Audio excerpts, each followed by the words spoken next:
Welcome to Work the Left Side. Just a quick introduction to the episode and an apology. I don't normally do this, but I don't know, we had some technical issues and the video footage is a little bit laggy. It cuts in and out sometimes, but the audio quality is fine. You know, it doesn't stop you from hearing what's said. It's just, yeah, sometimes the words and the lips aren't in sync. So I apologise. Don't know what happened. It was fine before recording.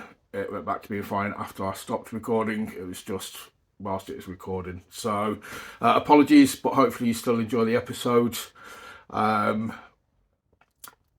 It was a good episode to record. Gareth is an awesome guy in the sense, you know, he's trying to do something for the community. He's trying something different, and obviously, if you've read the description, you know the synopsis for the episode is, you know, it's Kingdom Wrestling. It's wrestling in a church. I don't want that to scare people off. I don't want people to think, oh crap, it's going to be, you know, like a religious episode. It's preachy. You're going to try and sell Christianity to us. That's not what it is. That's a byproduct, you know. If anybody gets something like that from ever going to a Kingdom show, good for them. When we hand on my heart, I'm not Christian, but I will still go to one of those shows because I like wrestling, you know. And it's touched upon in the episode, you know, it's not exclusive for a religion. At the end of the day, it's a wrestling show with some awesome talent. And like I say, if you get something out of it, you get something out of it. If you don't, it's fine. Enjoy the wrestling. But for me, the purpose of what they're doing it's just a case of helping other people, being nice, and they're not helping people to try and convert them. You know what I mean? It's not like it's some sort of crazy cult thing. So yeah, enjoy the episode. You'll know what I mean when you've watched it. Hopefully you get the same message as what I do. And the message is just be nice. You know what I mean? Just be excellent to one another in the name, as one of the greatest bands of the 80s said, you know. So enjoy the episode. Apologies, as I say, for the video footage thing. And I'm going to stop waffling now. So just enjoy the episode. Thank you for watching, and we'll see you again very soon. Welcome to Work the Left Side. Thank you for joining us. I'm joined this week by Gareth Angel.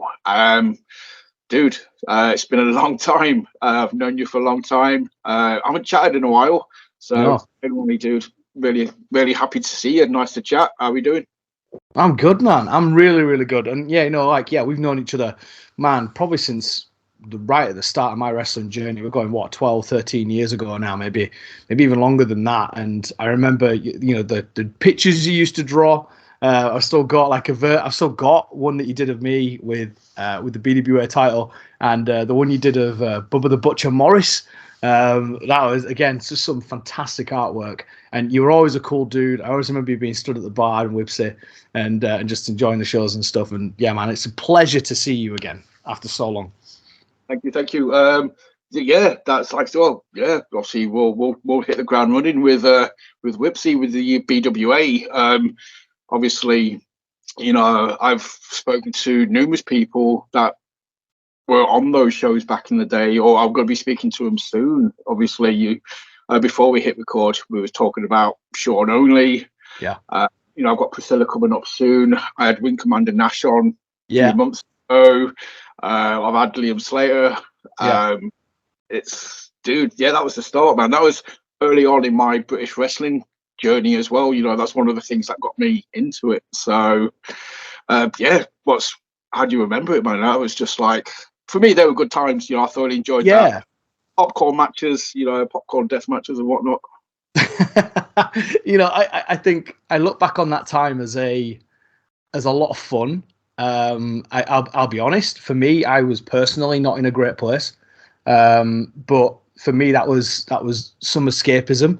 It was friends. It was, you know, just a gaggle of guys and girls just getting together, putting on a show in a little working men's club in Wibsey with this raucous crowd that showed up every month. And, you know, we had the big event that we did at Cedar Court in Bradford, where we got like hundreds of people, and that was like the first show that I ever kind of promoted in any way, shape, or form, or was involved in that regard. You know, I'd obviously been wrestling quite a bit, you know, with guys like Nash and Priscilla and Sean Only, and man, yeah, Liam Slater, Valo, the Baron Brothers, you know, all these guys, Disco Wes now in Circo, and oh man, all these phenomenal talents. Jack Turner, like way back, I remember wrestling Jack Turner for KGW in like Featherstone somewhere, GBW, all these promotions, RWL in Blackburn, and we were like, there's nothing like that in Bradford.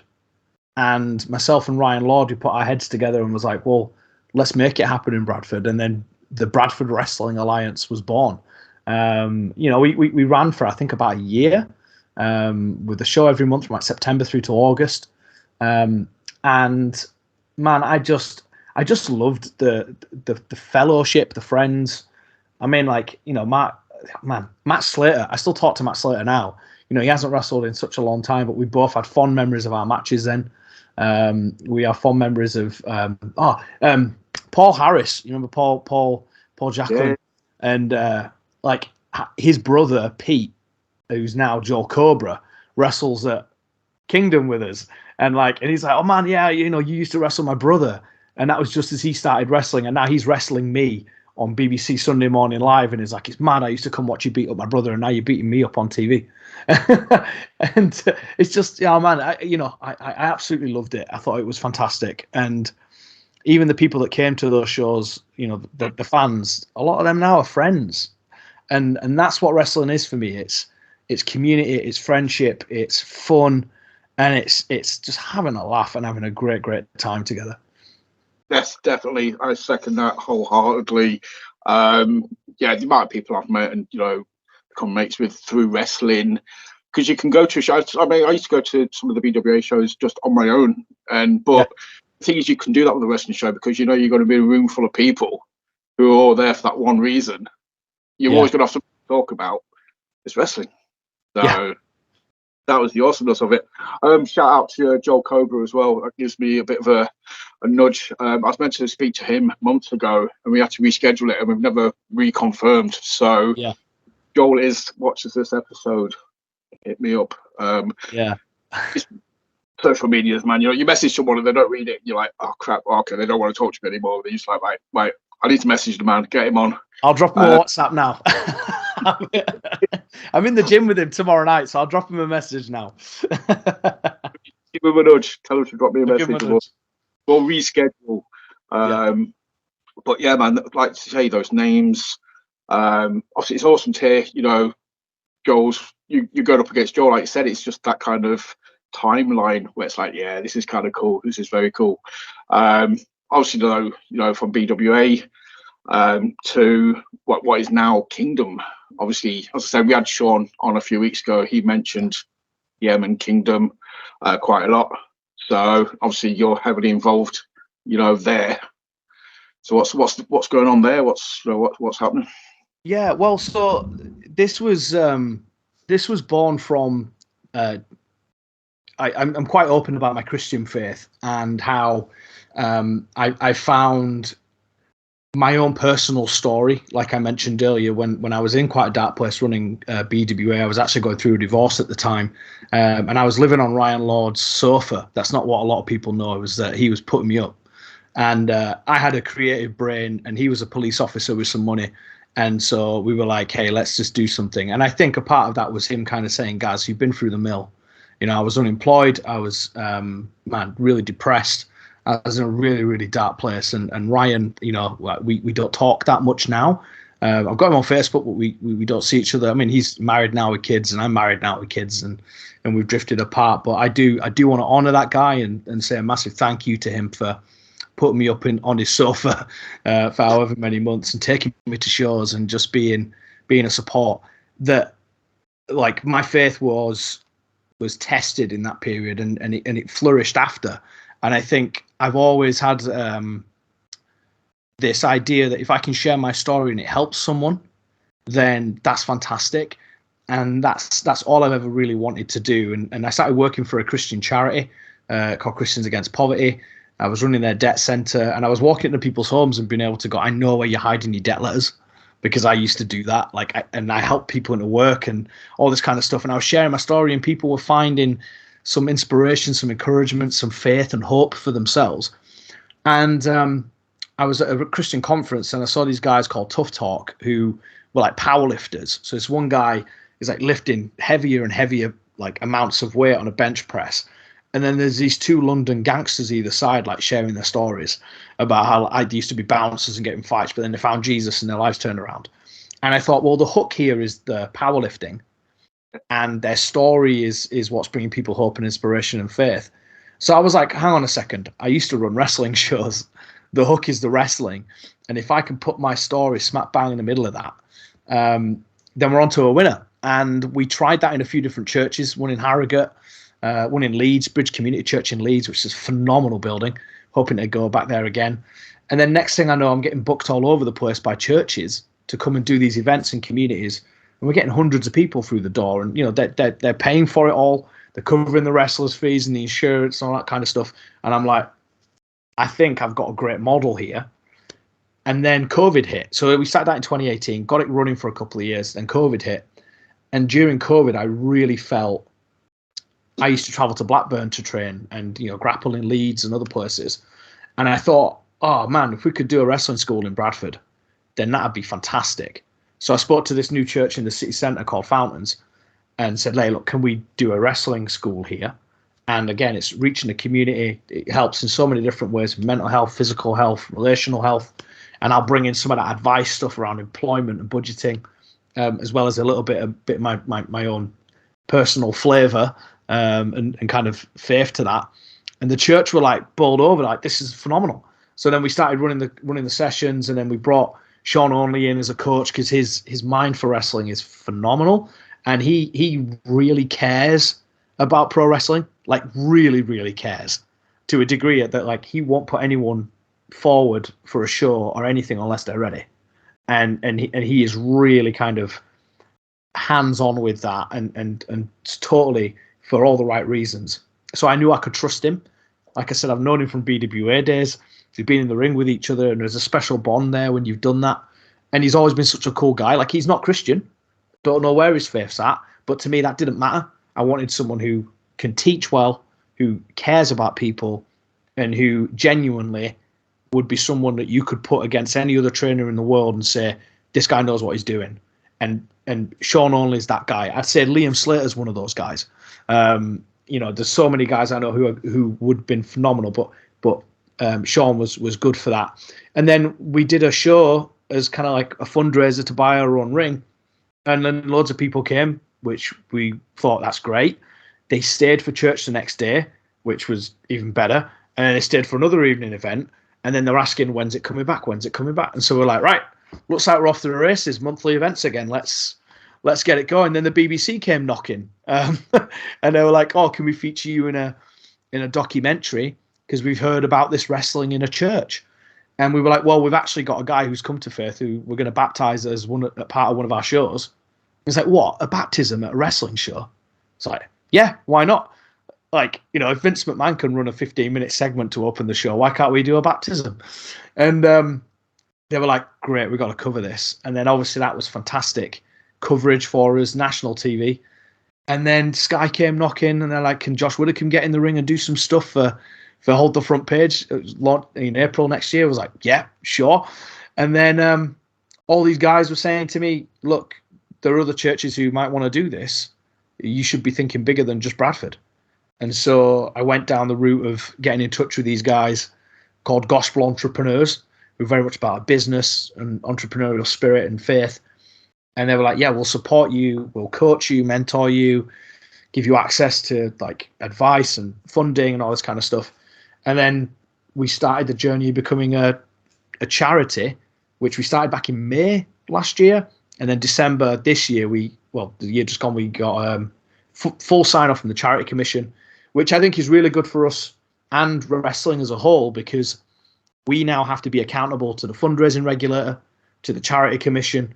We need policies and procedures, financial auditing, insurances, And like even something like a data policy, a privacy policy, all this other stuff that I've had to spend hours reading and writing and doing. But for me, that legitimizes what we're doing. Like, and we can take these documents and say to any other wrestling promotion, hey, we've done this and it's been signed off by a government body. Do you want to use it? And we've done that for guys at Breakout. We've done that for guys at Bolton Town Wrestling. We share information. We kind of help them with their own policies and stuff, because I'm like, partnership is key. Working together is key. We're not backbiting anyone. We're not trying to shoot anyone's promotion down or rip posters down or anything like that. We're like, can we help? And if you help us, we'll help you. Let's scratch each other's backs. Let's all do it together. And now here we are. We had a name change to Kingdom Wrestling, because GT Ministries, which it's good to explain, because if you're not in the Christian world, it's hard and it does look very egotistical, which I admit it does. GT is just Gaz Thompson. So it was Gaz Thompson Ministries because it was me, Gaz, going and talking at men's breakfasts and churches and stuff like that. But then it became this wrestling thing, and the name was just the name. Then when we went to the charity commission, my mentor was like, what if this becomes so much more bigger than you? And I was like, well, I want it to. I said, well, it can't have your name, because if you get hit by a bus tomorrow, then it needs a different name.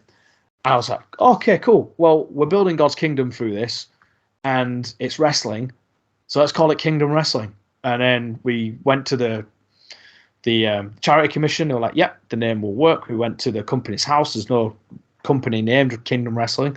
So like, great, cool, that's all signed off. Social media was all clear. I mean, there's a few companies who have similar names, but not exactly the same. So legally we're good. And we were like, great, cool, we'll go with that. And even in this past few weeks, I've met with people who were like, yep, we'll give some money to this. I want to do it in Castleford. I've got a church across the street from me in Saltaire that want to do it. I've got a church in Swansea that want to do it, a church in London that want to do it.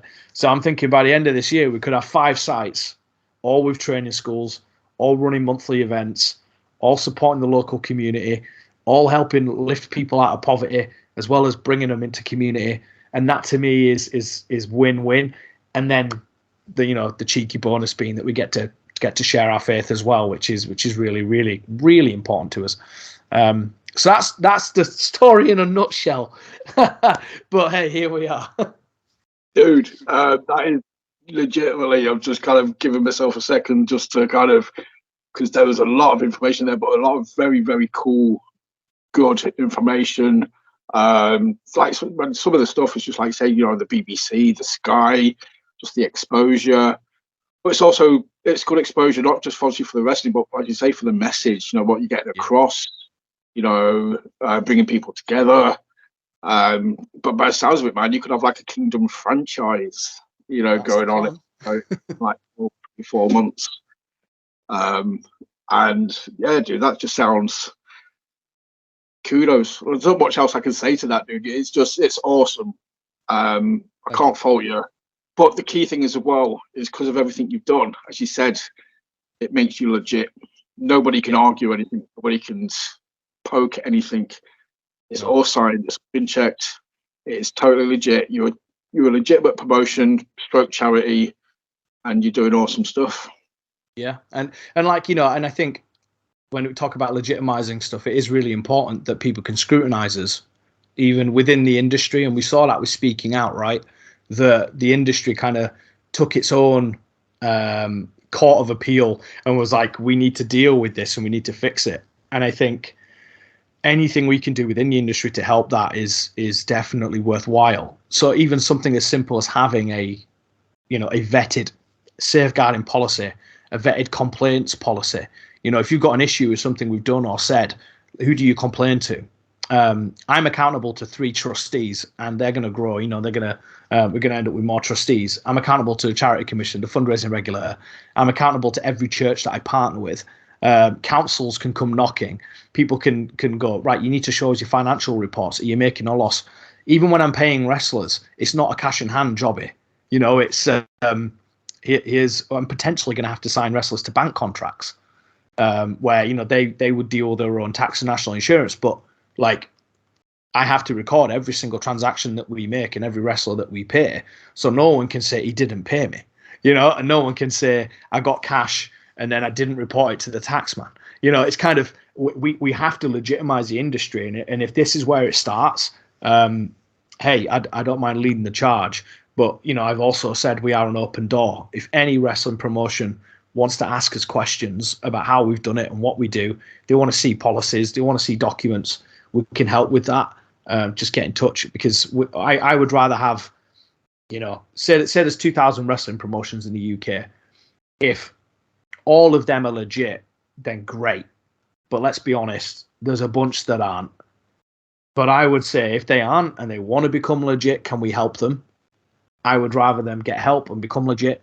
And if they don't want to be legit, I think as an industry, if we can get to a point where those that are legit are able to call out those that aren't, and they're able to say, here's some support and help to get you there, then again, it's another one of those moments where we can shut down some of the more, dangerous and when I say dangerous, I don't mean death matches. That's not what I'm saying. When I say dangerous, I mean, they're not insured correctly.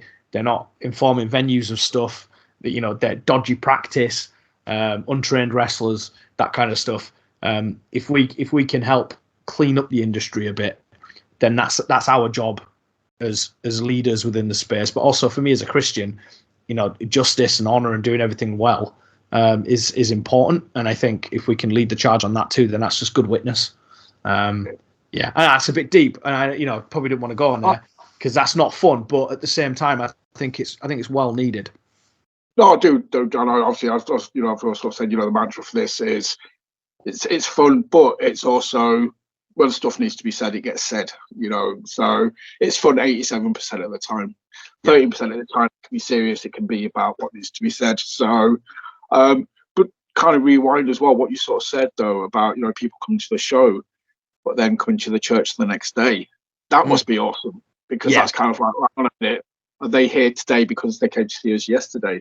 Have you had that impact? Is that that's because of you? Yeah, so what the great thing about what we do at Fountains, and a massive shout out to the Fountains team, the people who are involved there, Linda particularly, the vicar. She put her neck on the line.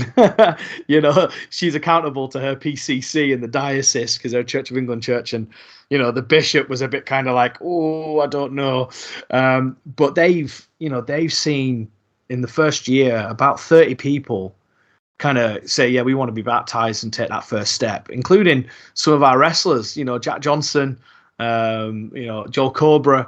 Those guys, they've gone on their own faith journeys, and they've said, yeah, we want to be baptized. I've had other wrestlers who are Christian get in touch and say, we want to be a part of this because we love the Christian message.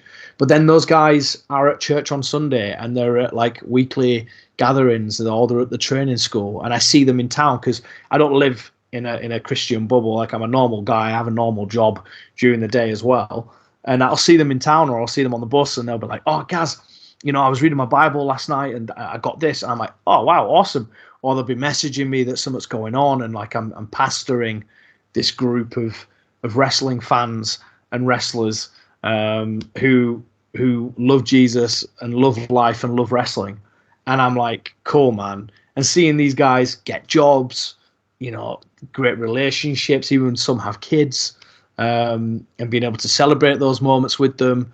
There was one guy who was in the BBC documentary. I've just been speaking with him tonight. He had an alcohol issue, bless him, and he had a bit of a relapse recently. And again, he's reached out, guys, can you help me? Can you help me? And I'm like, man, I'm there for you. And I'm like that with all the guys in the back and the girls. I'm like that with all the trainees. If they need me, I'm just a phone call away. And again, that's just part of me wanting to be a leader, kind of. I wouldn't ask anyone to do something I won't do for myself. But at the same time, like, I've got wisdom, I've got experience. If I can help you, man, I want to help you, because I love people. I absolutely love people. Dude, that's like I say, man, I can't take my hat, but I will kind of yeah, that's just an awesome mindset. It's an awesome attitude. Pulling it to the sort of wrestling, obviously we'll call it Kingdom now. Yeah. Billy O'Keefe was one of your guys, isn't he? Yeah, he is. And again, what a phenomenal athlete. He's, I remember Billy from UKW when he was training there. And I remember seeing him at a random TNT show in Castleford once, right? I was on the card with Cayman Carlisle and I saw him in the back and he went out and he put on an absolute banger. So he's kind of been like, same with a guy like Dave Birch, who we've got on this week as well. Like, he's a guy who I've kind of seen and gone, he's someone I want to bring in. Jimmy Jackson, I remember when he was Mark Starr at BWA. You know, he's another guy who kind of dropped off the radar for a bit, and then I saw him at TNT, and I was like, oh man, good, we need to get him back. Because these are guys who are just, they're such incredible wrestlers. So good to watch. And you know, Kingdom's quite heavily character driven. So we do have a little bit of a kind of, we've got some great wrestlers and we've got some great characters. I would say I'm not a great wrestler, just saying. Like, I'm a Roman Reigns type. I hit some big moves. That's about it. But I can talk a crowd into an absolute frenzy, and I've got the emotional connection. So I'm good there. I'm a good storyteller. I'm not a great wrestler. Billy O'Keefe would run rings around me. Jimmy Jackson could flip all over the place, and all I have to do is hit him out of midair, and I've had a great match. You know, like, these guys are great. And, you know, same with Sean Only, same with Jack Johnson, another incredible wrestler. Bentley's really been coming up recently. He's been doing some great stuff. And I'm just happy to have these guys and give them a platform, you know, to be like, hey, we can live stream your stuff.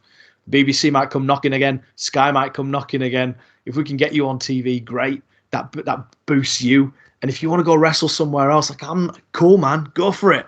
Like, if I can help you out, let me help you out. Just don't charge me a bomb. But, you know. Mates rates, come on. Mates rates, yeah. Stay humble.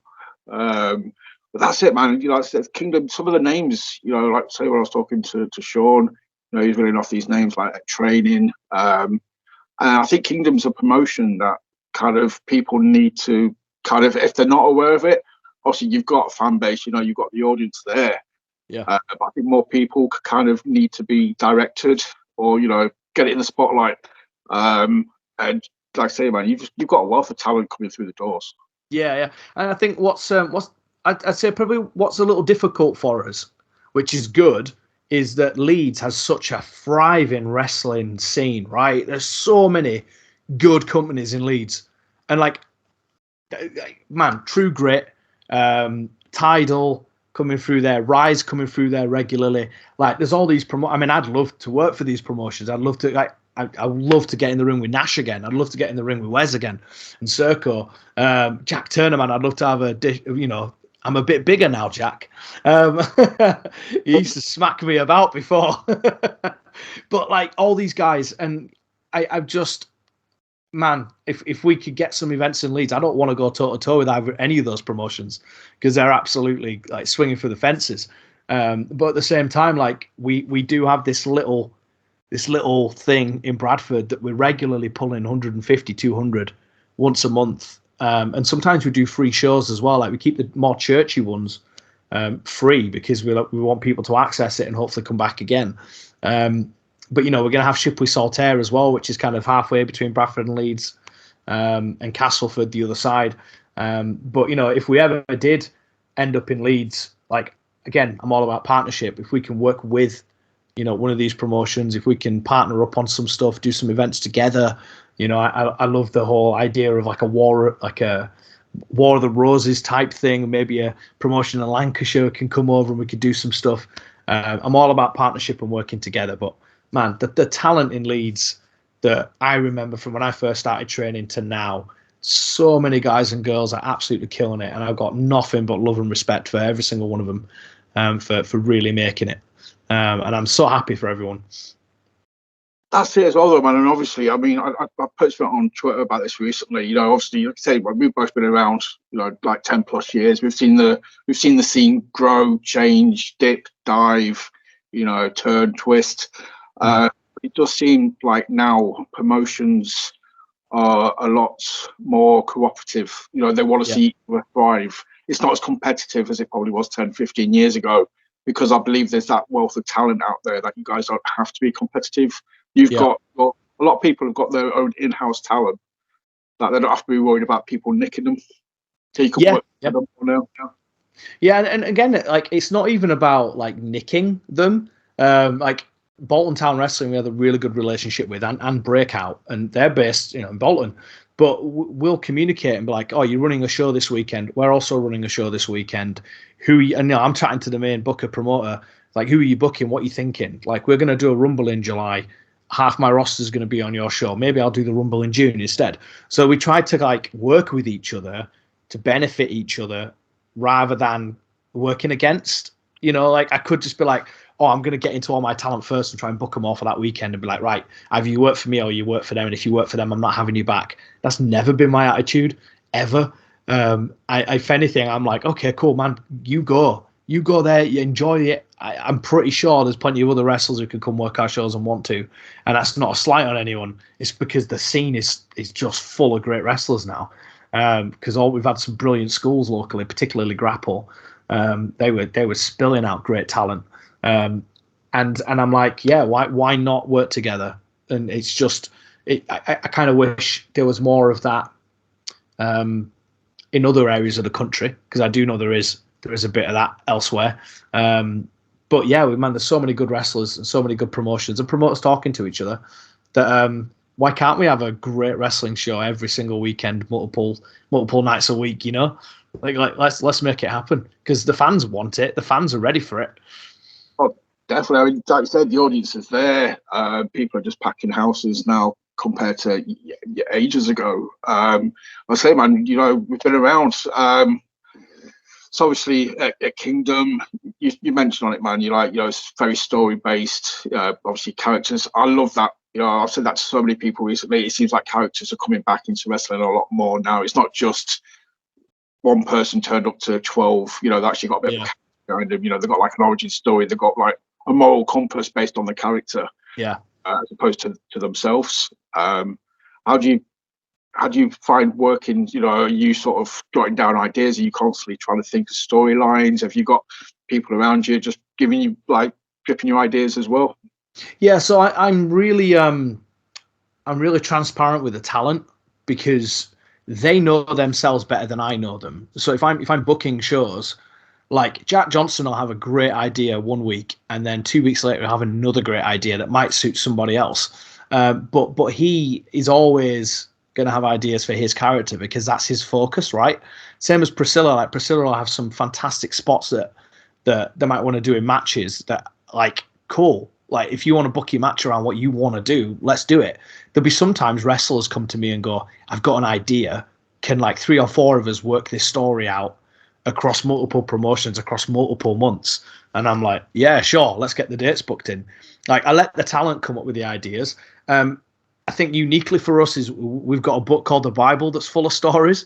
And, we pull on that. Like, we've got David and Goliath. We did the resurrection story once, like a guy who played Judas. We've got, we've got Samson losing his strength because his hair gets cut. We've got Jacob wrestling God and having his name changed. We've got, story like redemption arcs and stuff like that. So I'm always got inspiration coming from there. I love Marvel. I love superheroes. I love comics. I love video games. Like, there are stories everywhere. And I've got ADHD. And one of the things of ADHD is you kind of got the blueprint, and it's a gift and a curse. Because my wife hates this. I'll watch a TV show, and within like the first 20 minutes, I'll be like, "That's still of interest. This is where it's going to go. This is what's going to happen." Bum, bum, bum, bum. Story beat. Hero's journey. Oh, there's the MacGuffin. And it's like, that really helps in a wrestling context, because I'm able to plan out 5, 6, 7 months ahead and speak to certain talent and be like, "You know what? I'm going to put the belt on you, and you're going to run with the belt until here, and then they're going to beat you." It's like our world title scene was set for the first 3 years from pretty much day one. I was like, "I'm going to build you up at this point, and then, God forbid, no injuries or anything." But we planned it all out, because I was like, if we stick to that and we do a good enough job, then we've like kind of brought so many other talents up around, like because it's in Bradford and it's my hometown. Everyone was coming to see me, and I was like, cool. So I need to be the anchor point between who turns face and who turns heel. So almost every heel story we've had, they've beat my head in with a chair, or they've smashed me up, or they've done something horrible to me. or if it's a face turn, they've kind of helped me, or they've shook hands with me, or they've interacted with me in some way. So that was like year one, was like using me to establish all these other characters. And then I disappeared for 6 months. Like I was still obviously running it, but as a character, I wasn't involved because I needed to see if these characters can stand on their own, and they all have.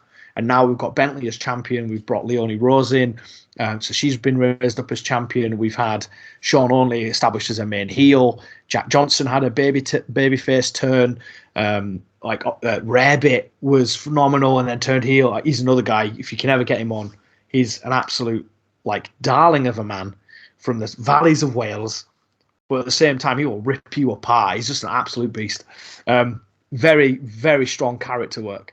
But yeah, so we had all these characters kind of turning and moving and shifting. And then it was like, great, Angel can disappear. It's not got nothing to do with me. And then I've now come back, and now it's like people are like, ooh, Angel and Bentley, or ooh, Angel and Sean. Like we've never locked up at Kingdom. So it's like now it's kind of like, oh, okay, Angel's back now. That means there's potentially some more exciting matchups because all these other characters have flourished in the meantime. And it means I don't need to be near the title picture. Like I can just do open challenges every month and have fun. Like fight Jimmy Jackson or bring in Billy O'Keefe, or, you know, let's get Priscilla in sometime. I've never worked a singles match with Priscilla. So it's like I can play with that. I want to bring in Serco in now. Like I can introduce new characters and establish them as a baby or a heel in the middle of the card. And then that's my journey. That's my story. And then, you know, I'm always thinking of stuff like that and letting the talent come into it as well. But yeah, video games, comics, the Bible, stories are everywhere. Let's use them. Let's use them all. That's it, man. Just put it in. Yes, I obviously know you got you like me. You know, you got the comic book bug. You like your comic book stuff. And obviously we've got a few comic book episodes coming up. So yeah. They go well. I will probably be approaching you to be on episode 3. We can chat comic books and wrestling. Yeah, I've got loads. I've got so many comic books. It's wealth, man. I think we were probably both reading comic books before it was even cool. You know, yeah. I got picked on like a fucking mother, just an absolute git for just it's the nerd who read comics. I'm like, now I'm the cool guy who reads comics. It's like, awesome. Yeah. Cool. I've even got a WWE comic. It's got Seth Rollins on it. It was like from his redesign rebuild phase, and I found it a comic book store in Leeds. I'd just been to go buy a shirt for my wedding, and there was a comic book store next door, and my shirt came in a little cheaper, so I had like an extra like 12 quid. So I just went next door and I was like, I'll get some comics. Like I remember Nick Fury being Sam Jackson before Sam Jackson was cast as Nick Fury. And like, man, I've got a whole box upstairs full of comics, man. I absolutely love them. Ultimates issue 1. They even ask him if somebody played you in a film, who would it be? He'd be like, obviously it'd be Samuel L. Jackson. Yeah. Gosh, years ahead. Obviously, I mean, you mentioned, you know, I think the most famous T-shirt I've seen you wear, that the iconic one is the Pray, Repeat. Obviously, Brock Lesnar, you know, eat, sleep, suplex, repeat. Yeah. Obviously, man, I presume those are out there too. You must have mass produced those. You know, you must have sold 1 or 2 of those T-shirts. more than a few, yeah. We've got on our website, kingdomwrestling.org, we've got merch on there. We've got like bags and hats and T-shirts. I've got this new stained glass one made by Danny Loss, who's a really good designer.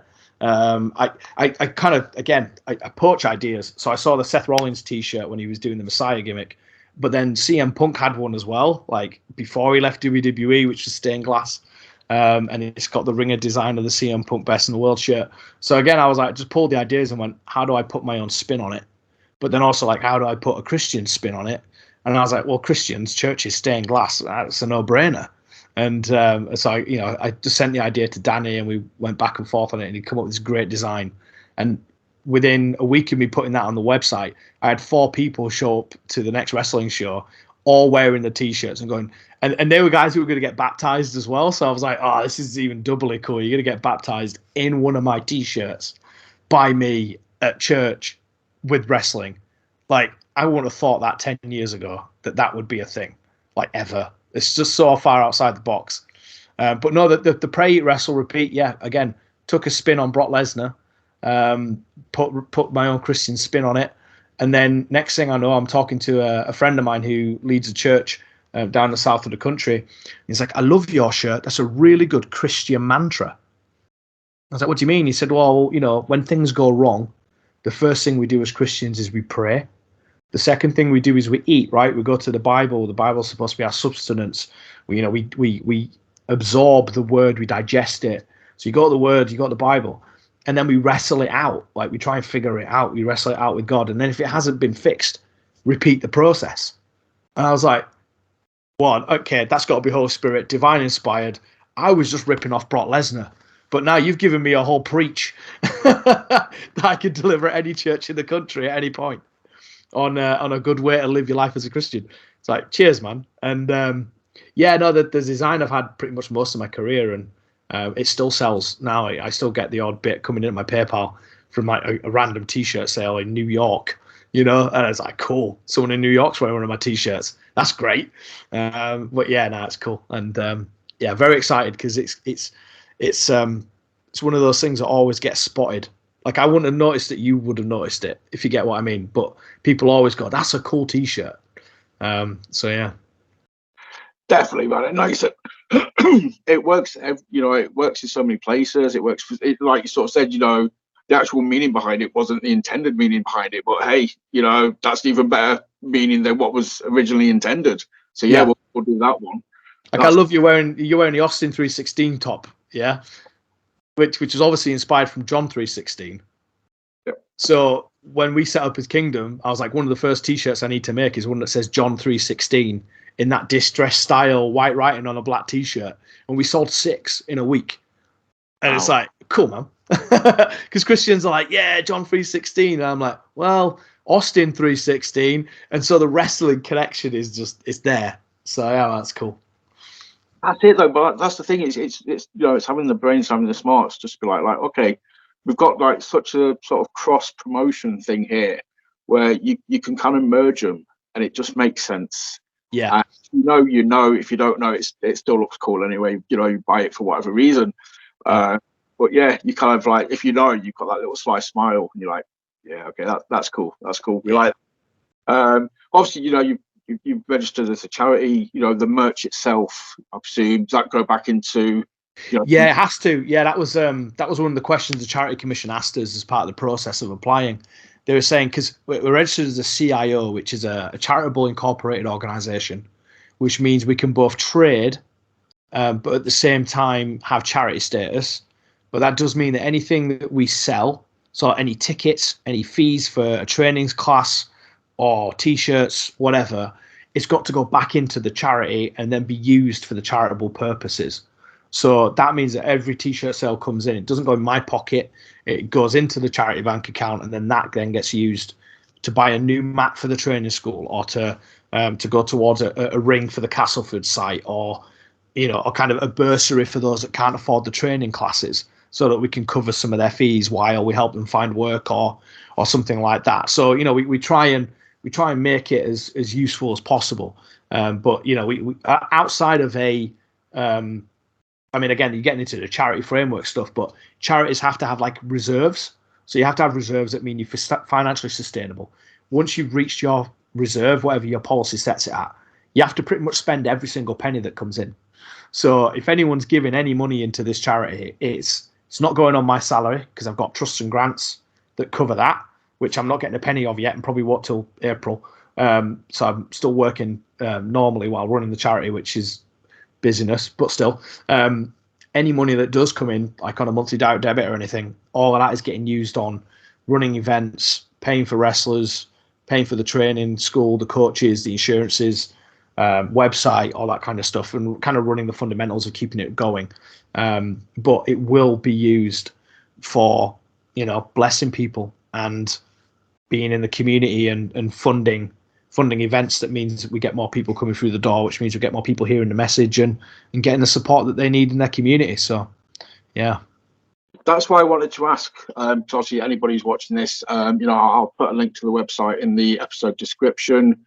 Obviously after you've watched the episode, if you want to go click on the link, check out the website, you see any merch that you like, you know, you can buy it, and you know that the money is going to a good cause. You know, it's helping out. It's doing what it should be doing. And yeah, you know, treat yourself, and it's a good deed as well. So you know, buy some Kingdom merch, help them out.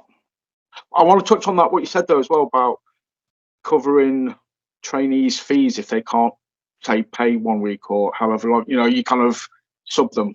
You know, you're helping them out. You sort of said the big thing is poverty. You know, people. Oh yeah. Got cash. Yeah, so like that's something that I mean, when I remember when I first started training, it was expensive enough to travel, but then like being able to afford the classes, and if I wasn't working or, you know, I happened to have a tough month, then it was hard to justify spending the money. But then I was like, well, if I've got people who genuinely are struggling, which let's be honest, right now, so many people are struggling. Even people on 2 incomes are struggling. You know, mortgage rates have gone up, food's gone up, everything. Like, if someone comes to us and they really want to learn how to wrestle and they just can't afford it and they're not working, then I would rather deal with the root cause of that than just exclude them. So we can write a budget with someone if they want to do that. We can help them with writing a CV. That's what I do in my day job. I work in a food bank. Like, I'm sat in a food bank funded by Yorkshire Building Society to write CVs and deal with the root cause of the poverty and as to why they're in the food bank, and hopefully they never have to come back again because we got them into work. Like, I got 4 people into work in December who are now earning full time and don't need to use the food bank. Like, that's my background. That's what I've been doing for 8 years, 9 years around wrestling on weekends is helping people get their lives back on track. So if they come to our training school, can't afford it, well, let's give you a couple of free sessions that someone giving £5 a month through a direct debit can cover, and you know, so the model still works. But while we're doing that, like, let's commit to swinging by the food bank and see me in Bradford, and we'll do a CV together. Email me it. I'll help you rejig it. I'll get you in touch with an employer that I know, or you know, there's other things they can do, like just come and help with the ring at a show.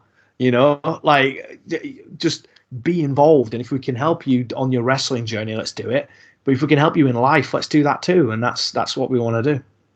Dude. So basically, like, yeah, like so, you know, it's not, if you can pay with cash, awesome. If you can't, then yeah, like I said, you pay in kindness, you know, or you can pay in showing to me that you're trying to get, you know, be better, kind of thing. That in itself is payment. So yeah. Again, I've probably said this, you know, loads during this episode. That's just awesome. You know, I just genuinely love stuff like that. It just it kind of recharges my soul. You know, it's just nice. Restores your faith in humanity, doesn't it? You know, that's what people say to me. They're like, you know what, there are some good people still out there. And, you know, the team we have at Fountain certainly are that. The churches I'm talking to about the new sites, they just love people. Like, they've been doing stuff in the community for years. And all they want to do is like get the homeless off the streets, get the poverty into work, you know, get people who are in poverty into work, help them sort their lives out, help them fix broken relationships, help them just learn about who they are and find the potential in themselves. If that's wrestling, or if it's skateboarding, or if it's artwork, or if it's just being a good husband or a good wife or a good dad, like, how can we help you be the best version of yourself? And if you want to know Jesus, bonus.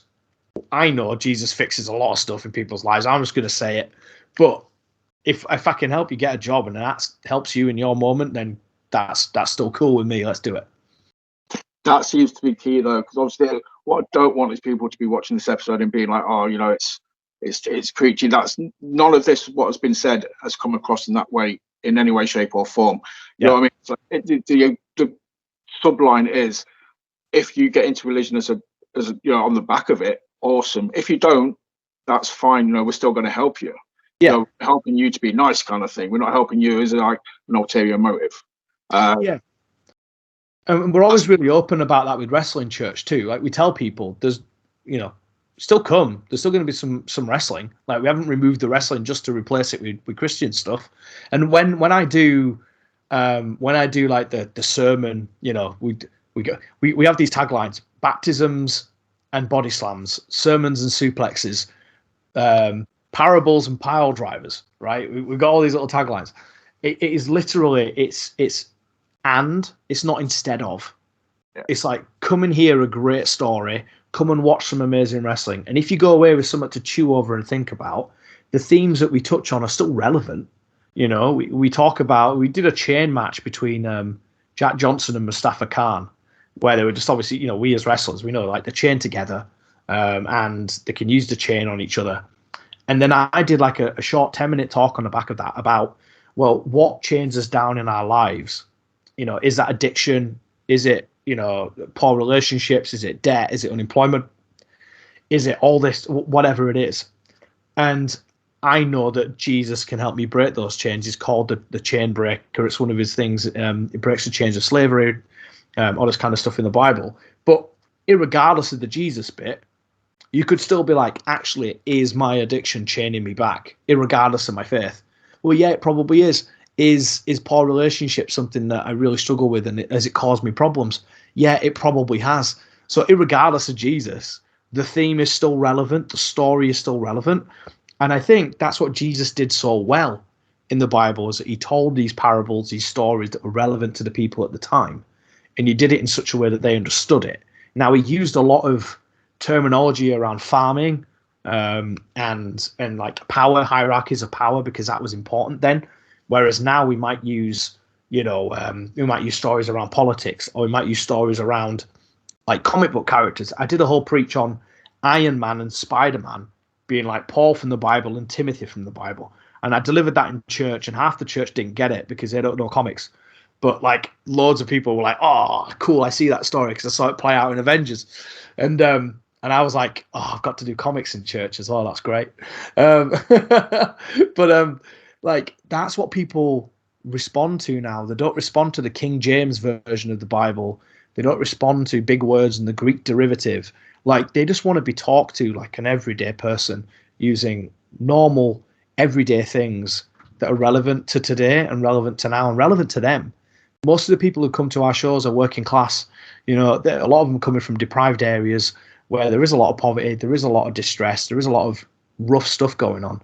And I don't want to beat around the bush and be a middle class Christian from the South talking all big posh words and being like, oh, well, you know, I had trouble once because I didn't get to go on holiday to Ibiza, when there's people sat there who've never been on holiday in their life. Like that's not real. But that's my heart, right? That's where I've come from, and that's what I bring to it.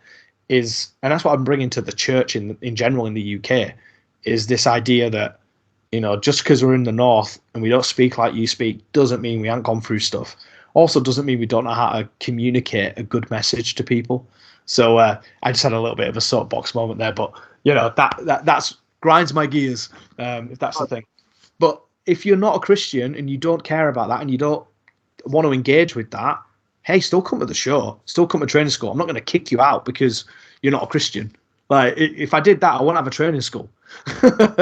So you know, like you said, you know, Sean.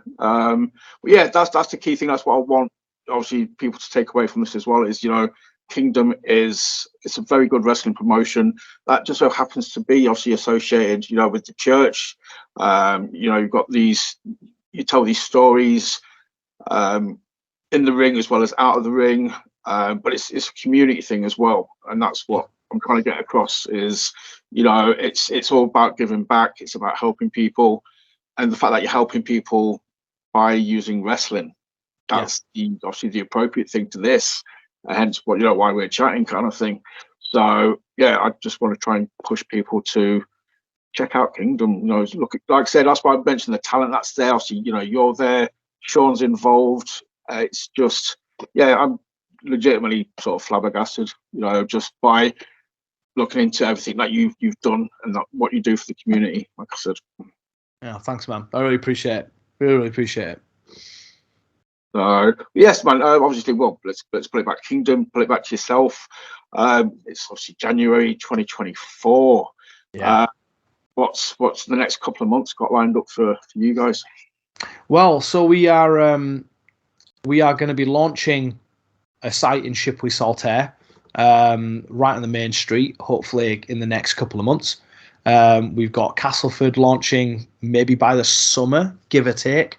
We're still waiting on some stuff with the building there. And we've got some big conferences lined up. We've got events every month at Fountains Church in Bradford. We've got some other events lined up at different places, different churches. We've obviously got the start of the charity, so we're applying to some funders. We could this time next month randomly end up with a bunch of money in the bank and be able to be like, right, cool, we could buy our own building, or we could have our own like NXT performance style setup like on the works. I'm leaving nothing to chance, and I'm also saying, Jesus, do what you want with it, and I expect God to bless us massively. But at the same time, like, I'm just excited because we are a promotion to watch. In April, our Sky TV program drops, Hold the Front Page on Sky with Josh Widdicombe and Nish Kumar. We've also got another TV series landing in April, which is yet to be shared with the world, but that's another cool one. When that lands, that'll be everywhere. And we're just getting started with going into schools and doing some schools work. So like me going into schools and sharing my story and then like inspiring kids to be like, look, you can turn your life around. Like getting a good education doesn't necessarily exclude you from being CEO of a charity randomly, because I have no GCSEs. I was homeless at 15 living in a skip. So like, if I can get out of that, then so can you. Being a good male role model in schools as well, like being a bit of a father figure to kids, I think is really important, because I grew up without a dad. So I kind of want kids to have someone to aspire to, who's a good person in the community as well. And then we're going to start our own podcast. I'm not trying to trample on your stuff. We'll get you on, but we're going to be talking wrestling. We're going to be talking faith. We think those two things. Everyone's got their own journey, their own experiences, and so we want to bring a bit of that together as well. And just getting into the meat of our wrestlers, like who they are as people, like what they do outside of the ring, what motivates them, what inspires them, what's their experience of God, if they have one, and what can we learn from them for other wrestlers and trainees. And like, yeah, man, the academy as well. Like if you want to get into wrestling and you want to learn from someone like Sean Onley, then get in touch with us, enroll in the academy in Bradford, Thursday nights, 6:30 till 8, 8:30.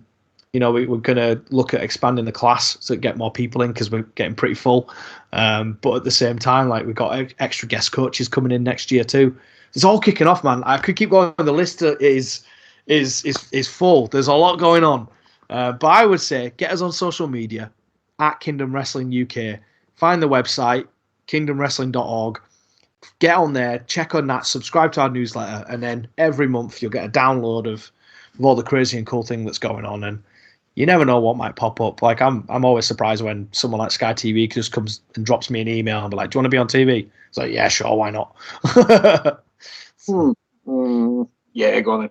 Yeah. That's the thing, man. That's the hook.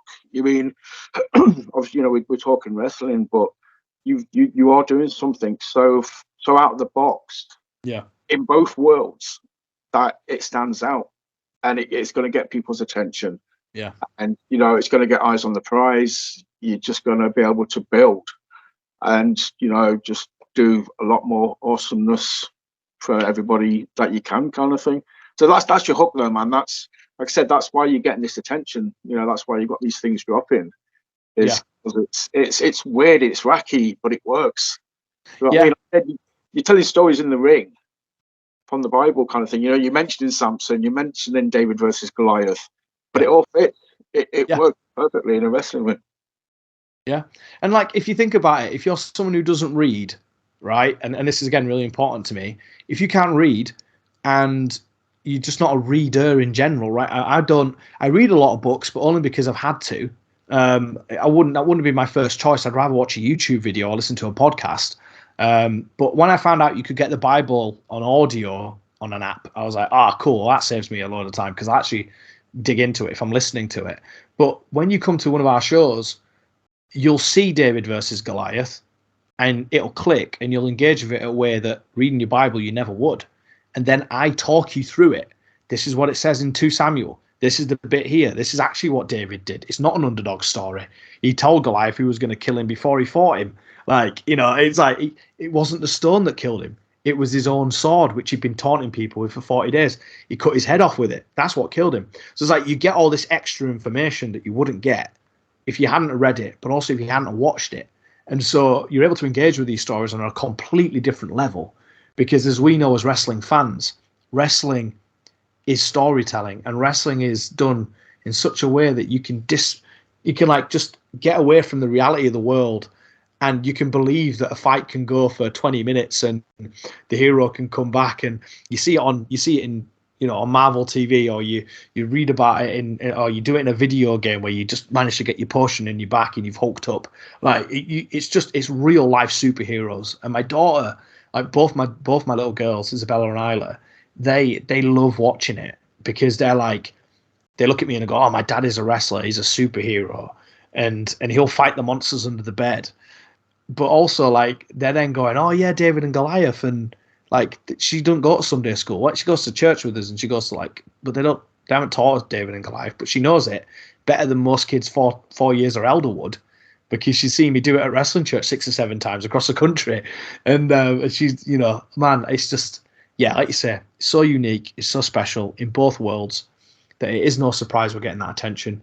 It's also no surprise that attention has continued, because like we're so legit as well. Like, the BBC had to double check every bit of my story. They called my mum, they called my dad. They got in touch with my old school. Like, did he really sleep in the skip here? Like, was this really a thing? And they wouldn't put us on TV unless they could check all that. They got DBS checks on everyone. And so, like, I'm like, cool, lessons to learn here. Like, we're legitimizing. And now we stand completely untouchable in that sense, because we can be like, yeah, come and ask whatever you want to see, we can show you. Whatever you want to see, we can do. And then if for whatever reason a TV company wants to come knocking and go, hey, can we do a weekly TV program? We're legit. It's going to work. And so that's opened up so many doors for us as well. And that's, I think, a part of that is a bit of my drive and my ADHD being like, it needs to be perfect. But at the same time, just that faith that God can do anything with a little lad from Bradford who had a bit of a rough upbringing. Like, I'm showing all these posh Southerners how to do it, and I love that. Kudos, mate. Kudos. But yes, well, we've just hit the hour mark. You mentioned obviously a minute ago, obviously, I'll tag you and Kingdom in everything to do with this episode when I upload it. Yeah, sure. I'll make sure people can find in the video description where to find you guys. As I sort of said, man, just, I'll plug the crap out your socials whilst plugging this episode. Yeah. If you want to plug, besides Kingdom, if you want to plug yours, if you want to make yourself. Yeah, I'll get all mine on there, man. Every channel I've got, I'll be posting and sharing it on. So when you do it and tag it, I'll just reshare all your stuff, so it comes back to you as well. Do you want to shout out your socials now for anyone? Yeah. So it's at Gareth Angel, or Gareth Angel Thompson, because that's what everyone was searching for on Google when the BBC thing happened. I'm like Dwayne the Rock Johnson, but from Bradford. And yes, if you search Gareth Angel, you'll find that. And if you search for Kingdom Wrestling, we're on all the social media channels: TikTok, Threads, X, Facebook, Instagram, YouTube, the lot. We're on every single one of them. And kingdomwrestling.org, the website, it's got all the links on there as well. Sweet. As I said, man, I'll plaster them all over the shop as well. But dude, like I said, I've just clocked the time. I'm just like, oh shit, right, okay, right. Yeah. But yeah, dude, it's been a pleasure. I honestly say, hand on heart, it's not going to be a one-off chat. I'll probably hit you up a few times. Yeah, please do. We'll talk comic books. I'll talk to you again in a few months down the line. See when the Sky stuff drops. That'll be good. Yeah, when I've got the date, I'll let you know, because they'll be doing a press release and trying to get a whole bunch of stuff. So it might be that when I know, I'll give you a shout, and then we can get one in the can before it drops, or we can talk about it like the same week, or kind of like whatever. But yeah, we can work together on that stuff, mate. Anything I can do to help, just let me know. As I always say to people, I know it goes both ways. So yeah, I know it's mutual appreciation. But that's obviously for you guys watching as well. Thank you for watching. Do the normal generic stuff: hit like, hit subscribe, share, comment. Just look forward to the next episode. Keep your eyes peeled. Follow us on Twitter or X at WTLS420. On Instagram, it is WTLS316. Hit us up on there. If you're on Insta, say hi to Ash. That's his turf, not mine. And yeah, keep your eyes peeled, and we'll see you again very, very soon. Thank you for watching. Say bye, Gareth. Bye bye.